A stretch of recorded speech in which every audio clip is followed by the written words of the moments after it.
Yes, now we got Sifu Bell here, Black Dallas, going to do the William C.C.Chen version of the Cheng Man Cheng form, which he modified even further. He actually, though he's known for Bagua, he learned the Tai Chi first, and he's pretty good at that too. Just turning. The Cheng form is known for keeping the back knee bent to facilitate a little more on the dropping of the weight, because it's hard for a lot of people to learn how to naturally sink. So it's a lot of work on the legs. Yeah, float that ward. Yeah. On the ward off, you always kind of make sure that front arm's coming in, and the press is actually a hidden technique.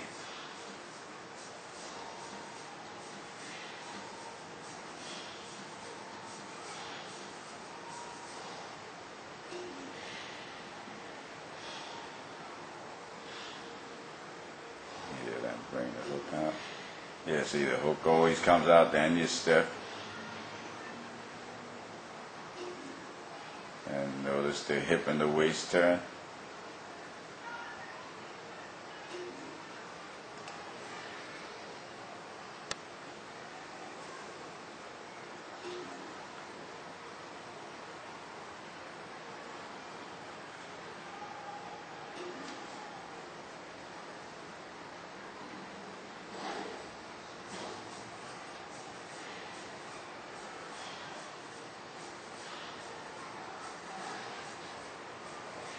Yeah, this form seems like it doesn't have any power to it, but what you're doing is building up a lot of pressurization in the body from the leg sink, and you're moving slow and smooth. You develop your tendons that way. Tendon strength is way more powerful than muscle strength if you practice with the correct alignment.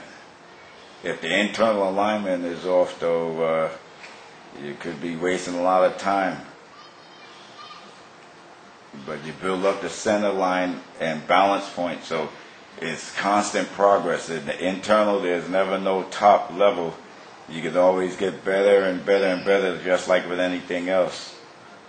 And it's the constant practice.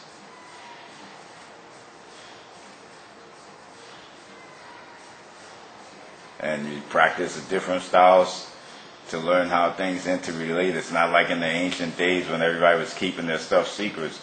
You could play around with different things, learn different styles, and ultimately learn the universality of fighting, because that's what it's all about. Yeah, I mean, you don't have to fight, but you learn how to fight in case you have to fight.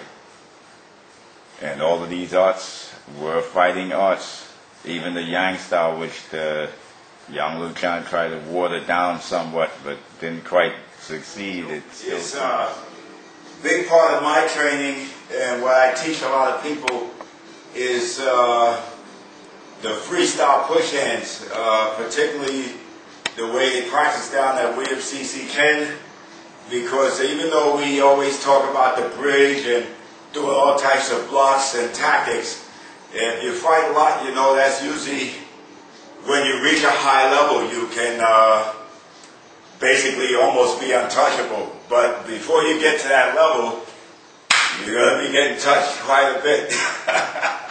So the main thing you have to learn how to do is neutralize. See, one reason to build up sensitivity and reflex is the best way to do that is learn how to stand your ground and neutralize incoming force while trying to re-deliver your own force. And this is how you develop good counter-fighting ability. So the main thing, again, is learning how to neutralize. You can do resistance training and all that kind of stuff too, but if the neutral line is missing, then when you go off balance, you have somebody bigger or stronger than you, you'll be at a disadvantage and you can't turn the tables. So the main thing is about learning how to turn the tables. So I'll give you a little demonstration. Because you see different things. Like I say, you got to know what you're looking at. I can't explain it all in one tape. I'll get the video out soon. so they can get off my case. All right, so here we go.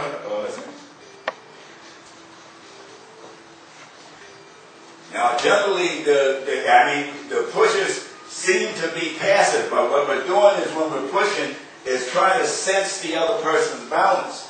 And that's the only time you let out the force on your attack. See, if I'm going in, I'm not just going to go in and try to push because he knows how to turn the body. So what I'm going to do is, using the leg muscles and everything, find the person's center of gravity, and then make a move. It looks effortless, but believe me, it's a lot going into it. So when you're moving, see if the person extend, there's a lot of stuff going on. See the arm traps? He neutralized that. Look, he's got the shoulder, so I go with that. I go down with that and spiral out of it. Then I push that arm off, and we push and neutralize it. This is excellent for practicing preparation for the grappling situations. So see, I can push in the center, he neutralizes. I watch out because he's got my arm. There's a counter of every move. So I let go. I go here. Neutralize and send the loop the other way. But it's all about neutralizing. See, there's a difference. Now, some people say, oh, you can't neutralize, but you can. But you got to have strong legs. See, we're down in our stance, our hips are strong, back is flexible, and you learn how to work all balance by stretching the proper muscle groups. See, I'm pressing the feet, and I let that go. It seems awkward, but it's not when you learn how to use the muscle the proper way. So it seems like you're off balance, but actually you wouldn't do that in the situation. You just get the hand off you, go under, keep coming back, and what you do is eventually, as you get better, you just imagine everything is a strike hitting you. So if you get hit, go with the flow. See, that way you can reverse the situation, come around with something else, come in, they try to go down, you go down, and you just stick with the opponent. See, it's not like we're going like this. I mean, you can, but that ain't going to help you if the guy got a better root. See, if they use too much force, and the guy's got a good root, it's easy if you got good waist muscles to just turn the guy. So when the force comes in, I turn it right away. I neutralize, I dip, I dip. And then see how he went back? So that way I wouldn't be able to pull, so I go here. And then after you get better, then you want to take a little step if you have to just adjust the balance so that you can get used to readjusting the body. See, if I can push here, I can stretch the toe. If the hand's on the body up top, if he hits me in the center, and I do like the woo side, bend the knee, or the heel, or sometimes if your arms are out, you just go to the cat stance and come back out. But it's all in the timing. It's not like you're trying to push the person hard. You just go with the roll of what they're doing, see? And then you figure out which way to redirect. See, you got here, so I sink the hip and shoulders work together. I don't fight with the shoulder. And you just redirect. Yeah, so when they step, you turn. You pivot to neutralize. See, even if they step in, move out of the way. And then watch your center. If you see something in your center, you got to guard. That's why you learn how to keep your hands in the middle. Even when you turn, one hand's in the middle. Turn out, bring that hand back in the middle. Because then you can roll force inside, outside. That's why I keep the hands in the middle. Hand out in the middle, you strain your back. That's not good. So you keep your hand in the center. See, then you can balance your spine. See? That's how you put up the right type of resistance. But the main thing is neutralize first.